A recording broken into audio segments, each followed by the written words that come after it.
ਬਟਾਲਾ ਨੇੜਲੇ ਕਸਬਾ ਪਿੰਡ ਕੋਟਲਾ ਬੋਝਾ ਸਿੰਘ ਤੇ ਸੁੱਖਾ ਖੇੜਾ ਵਿੱਚ ਗੈਂਗਸਟਰ ਤੇ ਪੁਲਿਸ ਵਿਚਕਾਰ ਮੁਕਾਬਲੇ ਦੀ ਖਬਰ ਸਾਹਮਣੇ ਆਈ ਹੈ। ਪੁਲਿਸ ਨੇ ਗੈਂਗਸਟਰ ਦੀ ਪਤਨੀ ਤੇ ਬੱਚੇ ਨੂੰ ਹਿਰਾਸਤ ਵਿੱਚ ਲੈ ਲਿਆ।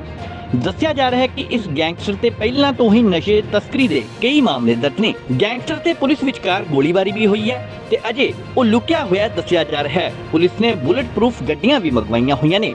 ਐਸਐਸਪੀ ਬਟਾਲਾ ਨੇ ਗੈਂਗਸਟਰ ਨੂੰ ਆਤਮ ਸਮਰਪਣ ਕਰਨ ਲਈ ਵਾਰ-ਵਾਰ ਅਨਾਉਂਸਮੈਂਟ ਵੀ ਕੀਤੀ ਹੈ। ਹਾਲਾਂਕਿ ਅਗਲੀ ਜਾਣਕਾਰੀ ਦੀ ਉਡੀਕ ਹੈ।